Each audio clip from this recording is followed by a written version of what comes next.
Hello there, I am Bolanle Udueku Ayola, and here is your Wells Television Daily News Updates for today, the 2nd of September 2025. The spokesperson for the Ministry of Foreign Affairs, Kimiebi Ebiemfa, has acknowledged financial challenges facing the embassies and consulates abroad, including unpaid salaries for locally hired staff, outstanding rent, and arrears in foreign service allowances.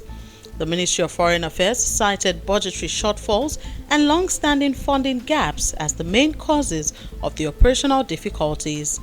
In response, he noted that a special intervention fund has been released to ease the hardship, with priority given to staff salaries, service providers, and arrears owed to officers. He noted that the government is also working with the Federal Ministry of Finance and the Central Bank of Nigeria to ensure prompt release of personnel and overhead allocations, stabilizing operations and supporting the welfare of diplomatic staff. Former Vice President Atiku Abubakar has criticized the federal government for what he described as its abandonment of the North Central region amidst escalating insecurity. In a statement shared on his official X account, the former vice president highlighted the alarming surge in violence across states like Kwara, Niger, Plateau, and Benue. He pointed to incidents such as militant attacks on military bases, the massacre of worshippers in mosques, and frequent kidnappings and killings, particularly in Kwara State, which was once considered a relatively safe state. Atiku emphasized that over 10,000 lives have been lost in northern states this year alone, with Benue accounting for more than half of these fatalities. He also called on the Nigerian police to uphold neutrality and constitutional duties, reminding them that they are funded by taxpayers and not political parties. The National Librarian and CEO of the National Library of Nigeria, Professor Chinwe Veronica Anunobi, has expressed concern over the excessive use of artificial intelligence (AI) in educational settings. Speaking at the 9th Annual Conference for National Librarians, State Librarians, and Chairmen of State Public Library Boards in Katsina, she warned that over-reliance on AI could erode fundamental writing skills among students.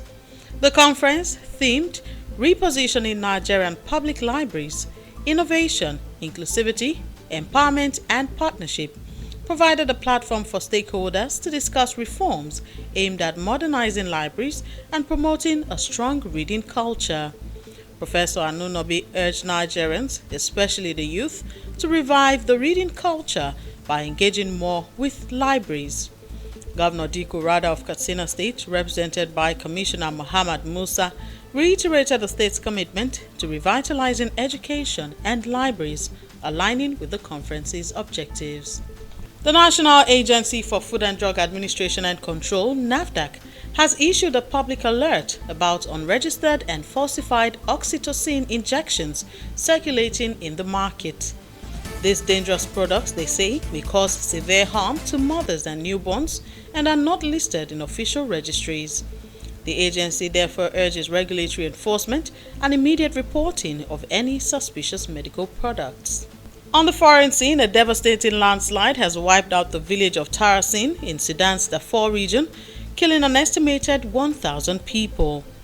The landslide struck on Sunday after days of heavy rain in the Marab Mountains, a remote volcanic range in central Darfur. According to the Sudan Liberation Movement Army, only one person survived.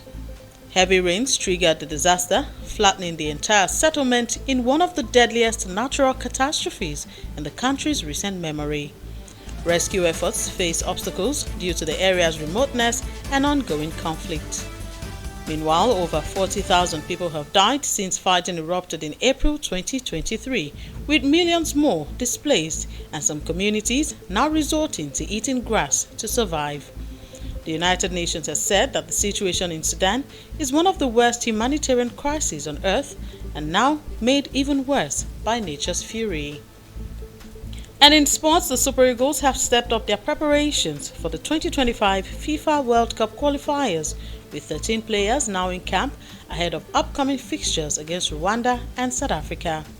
The latest arrivals include Alexi Wobi, Calvin Bassey, Fisayo Dele Bashiru, Ola Aino, Bright Osayi Samuel, Moses Simon, Chidozie Awaziem, Adebayo Adeleye, and Benjamin Fredericks arrived at the Uyo camp. Nigeria will host Rwanda on Friday at the Godswill Akpabio International Stadium in Uyo and then travel to Bloemfontein to face South Africa on Monday, aiming to rebound after missing the last World Cup. More players are still expected to join before the full squad assembles. And that's it on the Daily News Update from Wells Television. Kindly subscribe to our YouTube channel at Wells Television and like our Facebook page at Wells Television. Thank you for watching. God bless you.